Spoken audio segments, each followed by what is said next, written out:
Salut tout le monde, j'espère que vous allez bien.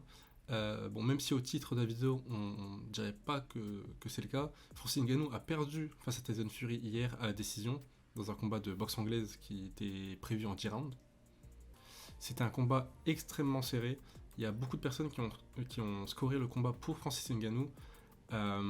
Et dans tous les cas, même si on score le combat pour Tyson Fury, ça reste une performance de la part d'Ngannou puisque c'était son premier combat professionnel en boxe anglaise et il affrontait le champion du monde des poids lourds de boxe anglaise. Du coup, sa performance en soi, ça reste un exploit. On savait qu'il allait pas être plus technique que Tyson Fury, on savait qu'il allait pas forcément être plus rapide non plus, mais on savait qu'il allait probablement être plus puissant. En tout cas, son point fort résidait dans sa puissance. Et je trouve qu'il a bien utilisé cette puissance et cette crainte, on va dire, de sa puissance dans son style de combat face à Tyson Fury, et c'est de ça du coup dont je vais parler dans cette vidéo. Sachant qu'il y a évidemment d'autres points que je vais pas forcément évoquer dans la vidéo qui expliquent qu'il ait fait une aussi belle performance. D'ailleurs, on pourrait même parler du fait que Tyson Fury ait fait probablement des erreurs, mais je vais parler de quelques points pour mettre un peu en valeur Francis parce que sa performance le mérite. En fait, quand je dis qu'il a bien utilisé sa puissance et la crainte de la puissance, c'est que il n'a pas forcément essayé de chasser Tyson Fury, je pense, en sachant que Tyson Fury avait un meilleur footwork, et en plus ça allait probablement fatiguer Francis de chasser, d'essayer de cadrer Tyson Fury. Il a plutôt essayé d'être bien présent sur ses appuis et de rencontrer Tyson Fury au milieu, c'est-à-dire quand Tyson Fury avançait, Ngannou voulait être présent pour pouvoir lui répondre et engager un échange, quoi. Et je trouve il l'a très bien fait, notamment sur le knockdown que je vais vous montrer après. Et avant le knockdown, il a à peu près varié les fois où il reculait, les fois où il essayait d'avancer et les fois où il restait sur place. Je pense que c'est aussi ça qui a obligé Tyson Fury à réfléchir un peu au début du combat. Et du coup, je vais vous montrer quelques séquences. En fait, une des défenses qu'utilisait le plus Francis, c'était le check hook gauche, quand il était en droitier du coup, donc son bras avant. C'est avec ça qu'il knockdown Fury. Bon, il est un peu à plat quand il le knockdown, mais il est plus en droitier qu'autre chose. Et on le voit déjà à la fin du premier round, vous allez voir ici, Tyson Fury commence sa combinaison, mais il n'envoie pas son bras arrière. Et Francis Ngannou anticipe déjà pour envoyer le check hook gauche, qui ne touche pas, mais l'intention est là. Le check hook, du coup, ça lui permettait de rester sur place et de rencontrer Tyson Fury pendant qu'il avançait. Vous allez encore le voir là au début du deuxième round. Boum, il essaye d'envoyer le check hook. Là, ce qui fait que le check hook ne passe pas, c'est que Francis Ngannou recule le buste, puis engage son check hook. Sur le knockdown que je vous montre juste après là, il est sur place, il bouge pas le buste et il anticipe que la combinaison de Tyson Fury et il répond. En fait, avant le knockdown, il y a une autre séquence que je vais vous montrer parce que c'est ce dont je parlais dans l'intro de la vidéo.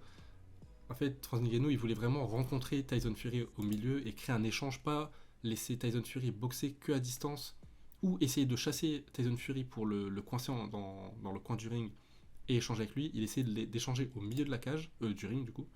Et vous allez voir sur cette séquence là, Tyson Fury va rentrer et là Ngannou il veut toucher.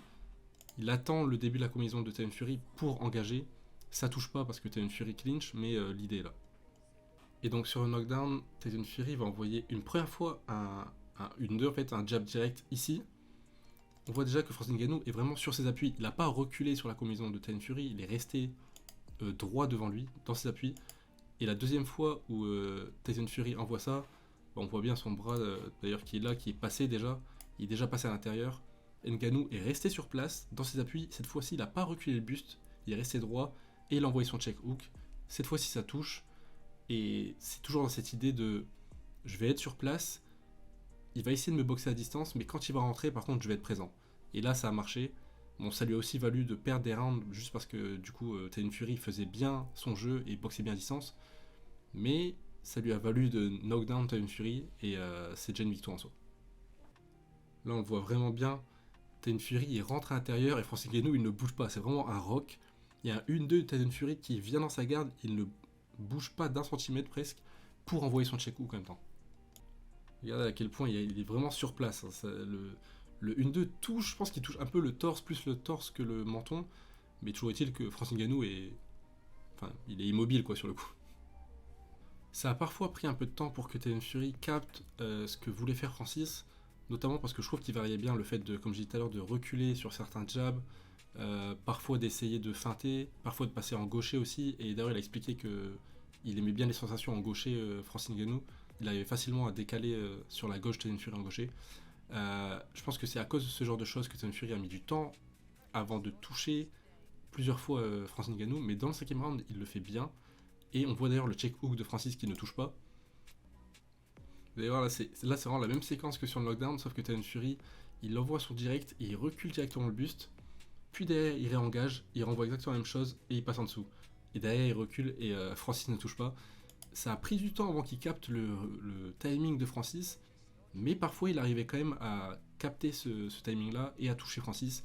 Et c'est là qu'on voit que cette approche de Francis, c'est aussi ce qui lui a fait perdre des rounds. Le 5, je sais pas pour qui les juges de score, mais je pense que la plupart ils l'ont scoré pour Tyson Fury, notamment à cause de cette séquence-là en fait.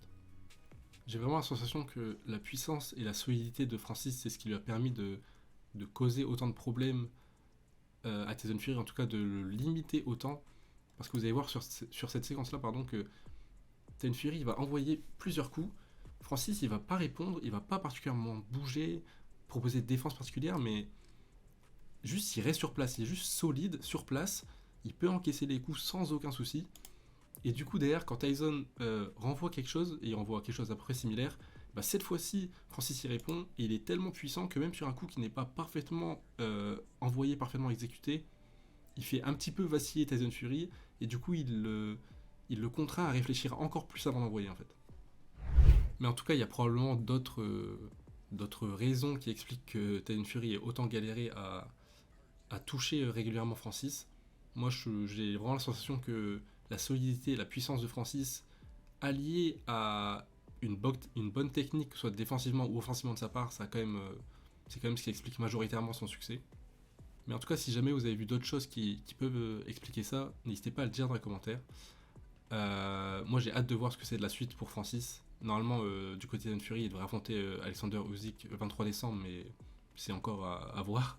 Et du côté de Francis, il est toujours au PFL. On attend ses débuts en MMA au PFL. Et en ce qui concerne la boxe, je pense qu'il peut affronter n'importe qui des meilleurs boxeurs du monde en poids lourd. Et le combat sera intéressant, donc j'ai vraiment hâte de voir. Moi, je vous dis à la prochaine. Je ferai probablement une vidéo sur Almeida et Derrick Lewis, même si c'est pas le combat que j'attendais de base, mais ça reste intéressant quand même. Merci à tous d'avoir regardé la vidéo. À la prochaine. Bisous.